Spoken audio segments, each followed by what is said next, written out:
Hej. Jeg skal ligesom forklare om grundprincipperne i den skandinaviske velfærdsmodel. Og en af tingene er, at vi her i Skandinavien har ret høje skatter. I Danmark ligger den på 54%. Og det gør ligesom, at vi har en ret stor offentlig sektor, som kan give offentlig støtte til folk, der muligvis ikke er i arbejde, i form af kontanthjælp eller dagpenge.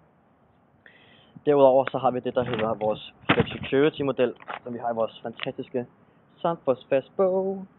Den består ligesom af tre ting, det kan jeg slet ikke om her. Det består ligesom af tre ting. Jeg vil sige, den første, det er det, der hedder flexicurity. Nej, det er det, der hedder det fleksible arbejdsmarked.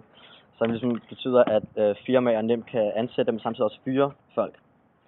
Den anden ting, der er, det er vores sociale sikkerhedsnet, som ligesom er den offentlige sektor, der så kan yde kontanthjælp eller dagpenge til netop folk, der er blevet fyret fra arbejdsmarkedet. Derudover så er der så en aktiv arbejdsmarkedspolitik, som står her. Og det går ligesom ud på, at folk, der netop er blevet fyret og på kontanthjælp, så kommer i gang igen. Der er nogle organisationer, som efteruddanner og igangsætter ledige på arbejdsmarkedet til ligesom at komme ind på arbejdsmarkedet en gang til. Og så det kører sig i ring. Det er ligesom det flexicurity-modellen går ud på. Den sidste ting, der er ret vigtig for den skandinaviske velfærdsmodel, er den her, som jeg har sagt før, store offentlige sektor, som kan hvad kan man sige, provide med dagpenge, whatever, til folk, der er blevet fyret, så de ligesom kan komme ud på arbejdsmarkedet en gang til at få en ny chance, få en ny uddannelse, og så, ja, som sagt, så kører det hele i ring. Det er egentlig bare det. Jeg skal fortælle jer om forskellen mellem planøkonomi og markedsøkonomi. Planøkonomi, det er, hvor at staten styrer, hvilke varer, der er i udbud, og så også bestemmer prisen af dem. Det er typisk forbundet med socialisme og kommunisme, men er også brugt i mindre styret omfang i blandt andet Danmark. Og så har vi den anden pol, markedsøkonomi, som simpelthen går ud på, at staten ikke styrer på nogen som helst måde udbuddet af varer, og altså også sortimentet af varer, hvor det så er private virksomheder, som styrer udbuddet og mangfoldigheden af varer på alle punkter. Det betyder så, at vi har et større udbud end med planøkonomien, og vi har et større sortiment. Et meget typisk eksempel på planøkonomi er Sovjetunionen, hvor de kun havde en af hver slags varer, mens et meget godt eksempel på markedsøkonomien er sådan et land som for eksempel USA, hvor de simpelthen har private virksomheder, som styrer hele markedet.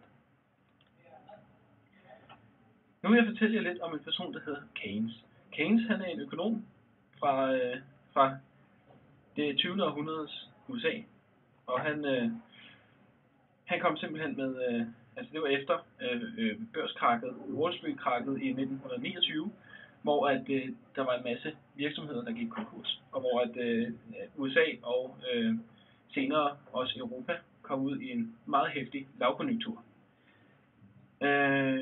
Det de sagde var jo så, at alle de liberalister, de sagde jo så, at det ville oprette sig selv markedet, ville oprette sig selv efterhånden med den her markedsusynlige hånd, som de kalder den. Men Keynes sagde så, at til den tid er vi alle døde.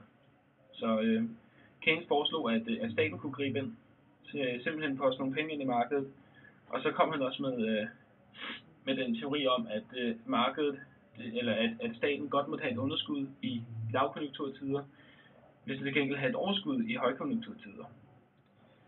Og derudover så mente han også, at der var en lidt paradoksal effekt med det her med at have rigtig, rigtig mange penge. Fordi han mente, at de rige mennesker, de ville i stedet for at forbruge mere, så ville de opspare mere. Det vil så sige, at han foreslog, at man tog nogle penge fra de rige og gav dem til de fattige.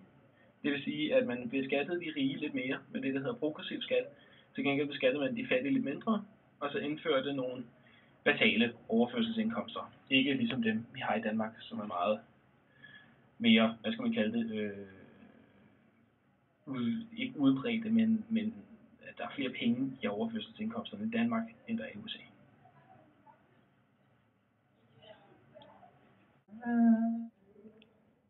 Den skandinaviske velfærdsmodel har mange kvaliteter.